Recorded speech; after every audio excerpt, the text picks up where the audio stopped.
This ABC 15 Flash Briefing is sponsored by Sanderson Ford. Straight up. I'm Katie Rammel with your top stories from ABC15 Arizona. Police accountability in the spotlight. Arizona lawmakers are trying to prevent civilian review boards for police departments. The House approved its criminal justice budget bill on party lines. The amendments in it, combined with other bills, require all members of civilian review boards to have weeks of police training. If there's discipline, 2/3 of the members would need to be active officers from the same department. A passionate debate at the Capitol over this topic. What this currently says is that civilian review boards are prohibited from having actual citizens on the board, whether these boards currently exist now or in the future.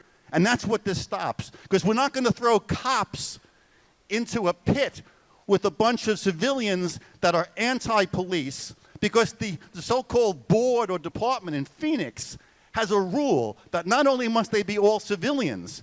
This is so anti-police. They say if you're a civilian and you have a family member who's a cop, you can't be on the board. That's how anti-police this has become, and I'm protecting cops, and I'm keeping balance on these boards, if that answers your question. Thank you, Mr. Kavanaugh, for explaining that that's what this bill is designed to do, is to protect cops and not civilians.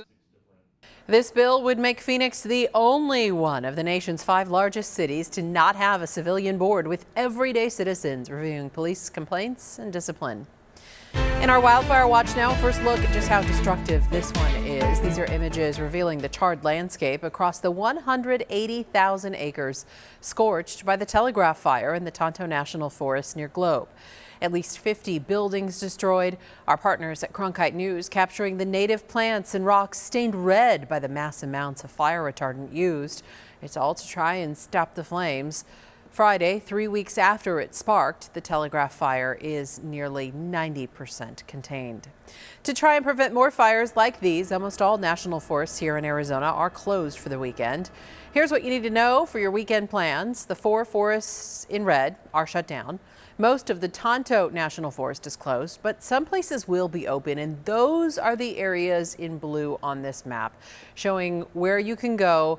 It's most of our lakes as well as the Salt River, and yes, tubing will still be open. These sites were deemed less of a risk to the potential of a human-caused fire. You know, people are on the water. It's not that they are out driving around and, you know, a spark happens and then a fire is started.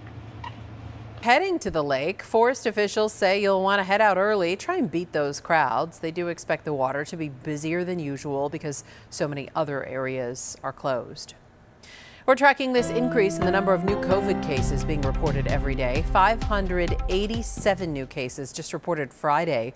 Our data expert Garrett Archer crunching the numbers, and he says the 7-day average is up 23%, but it's too early to know if that will impact the rest of the system.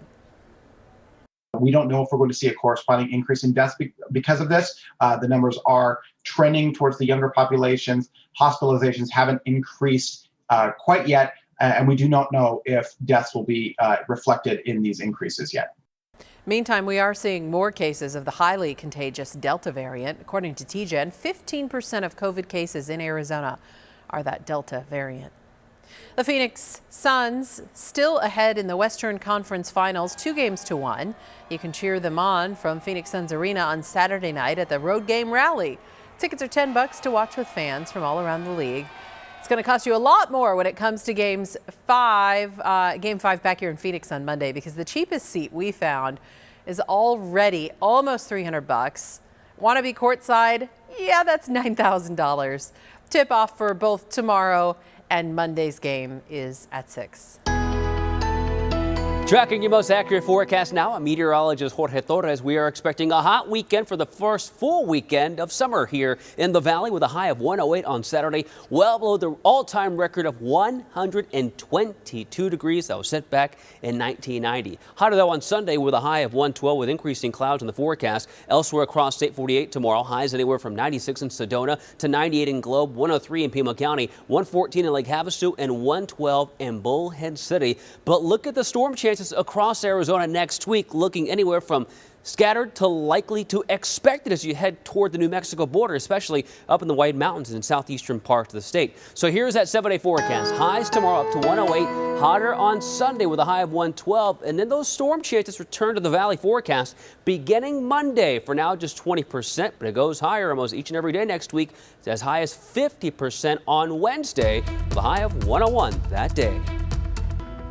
For the latest headlines, weather and traffic, head to ABC15.com or download our free ABC15 mobile app. This ABC 15 Flash Briefing is sponsored by Sanderson Ford. Straight up.